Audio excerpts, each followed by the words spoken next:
BJP के अंदर भगदड़ मच गई है। विधायकों से लेकर पूर्व मंत्री तक पार्टी छोड़ दी है और यह भगदड़ अभी रुकने वाली नहीं है, बल्कि हजारों लोग भाजपा छोड़ने वाले हैं। अब बीजेपी आला कमान यह समझ नहीं पा रही है कि इस भगदड़ को कैसे रोका जाए, क्योंकि भगदड़ बीजेपी को बड़ा नुकसान पहुंचाएगी।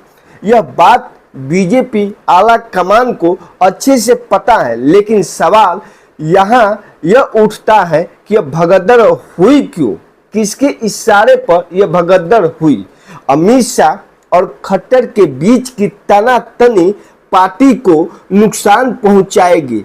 इस वीडियो में देखने हैं कि हरियाणा में भाजपा की पहली कैंडिडेट लिस्ट आने के बाद कितने नेताओं ने दनादन पार्टी छोड़ी है, बगावत की आग कितनी भयंकर लगी है, कितने दल बदलुओं को टिकट मिला है और कितने परिवारवाद के पौधों को भाजपा ने पानी पिलाया है। आप पहली बार वीडियो देख रहे हैं तो चैनल को सब्सक्राइब करके घंटी बजा दीजिएगा। वीडियो को लाइक करना, शेयर करना जरूरी होता है।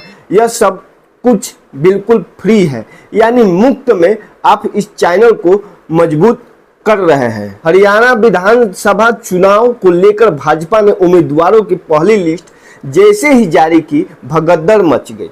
बीजेपी जो सोच रही थी ठीक वैसे ही हुआ, क्योंकि ऐसा दावा किया जा रहा था कि बीजेपी यह मानकर बैठी थी कि पहले कांग्रेस अपनी पहली लिस्ट जारी करे, उसके बाद ही भाजपा अपनी पहली लिस्ट जारी करेगी।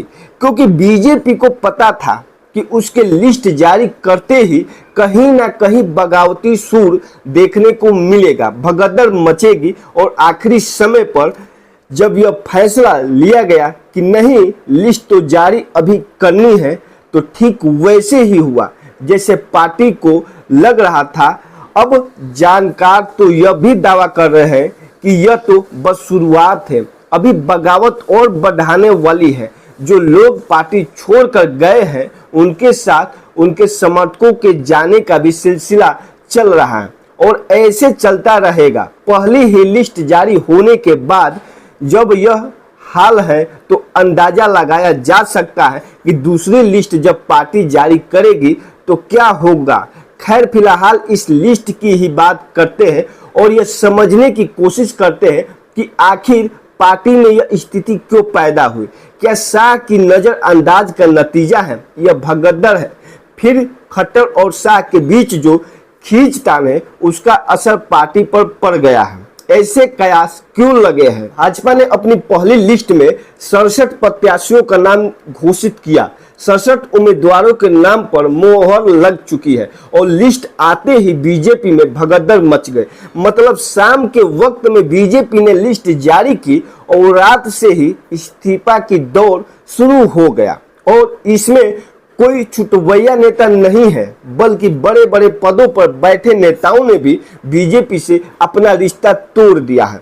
और इसमें पहला नाम जो है वो हरियाणा भाजपा ओबीसी मोर्चा के प्रदेश अध्यक्ष और पूर्व मंत्री करण कंबोज है, जिन्होंने अपनी सभी पदों से इस्तीफा दे दिया। दूसरा नाम है दादरी किसान मोर्चा के जिला अध्यक्ष विकास उर्फ भल्ले, उन्होंने भी पार्टी से इस्तीफा दे दिया। इसी कड़ी में रतिया से भाजपा विधायक लक्ष्मण नापाक का नाम है, उन्होंने भी बीजेपी को अलविदा कह दिया।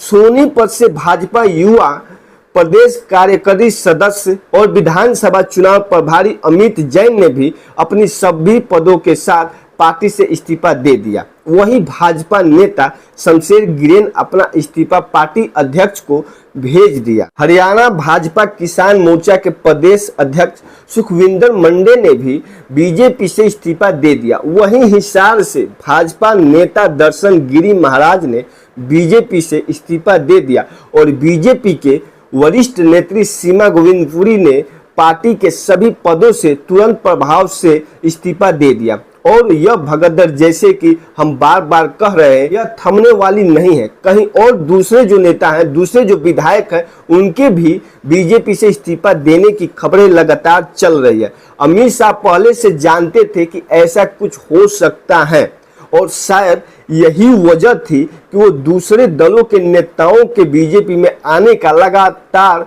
विरोध कर रहे थे। दरअसल 1 सितंबर को अमित शाह हरियाणा आने वाले थे, एक रैली को संबोधित करने वाले थे, लेकिन आखिरी समय पर उन्होंने अपना दौरा रद्द कर दिया और जिसकी सबसे बड़ी वजह केंद्रीय मंत्री मनोहर लाल खट्टर की जिद को माना गया।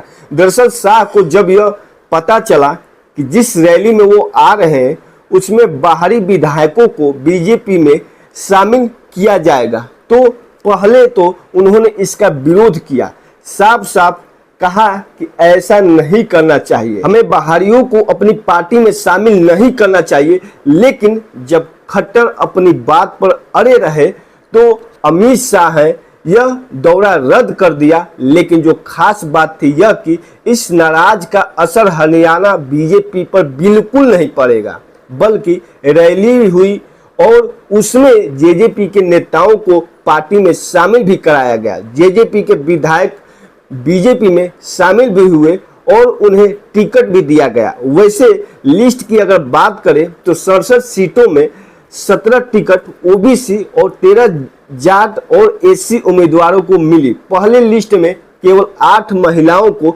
जगह दी गई है और इस लिस्ट में 10 दल बदलुओं को टिकट मिला और इसी ने सारा खेल बिगाड़ दिया। इसी बात की नाराजगी उन नेताओं में है जिन्होंने पार्टी से इस्तीफा दिया है। दल बदलुओं को लेकर कर्णदेव कंबोज ने अपने इस्तीफे में पार्टी पर कटाक्ष भी कर दिया।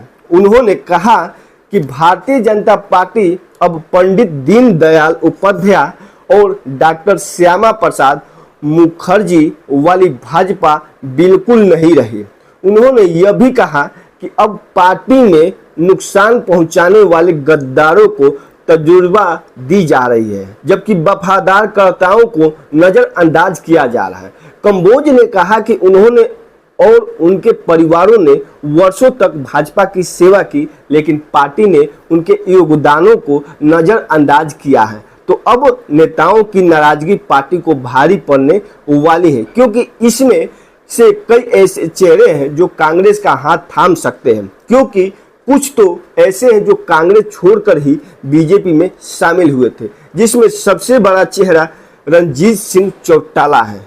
रनिया से टिकट कटने पर उन्होंने समर्थकों की बैठक बुला ली। रणजीत चौटाला सरकार में बिजली मंत्री हैं और हिसार से लोकसभा चुनाव लड़ चुके हैं, लेकिन जीत नहीं सके थे और उसके बाद से ही उन्होंने बगावती तेवर दिखाने शुरू कर दिए थे और अब तो टिकट कट चुके हैं और टिकट कटने के बाद आगामी रणनीति बनाने में जुट गए हैं।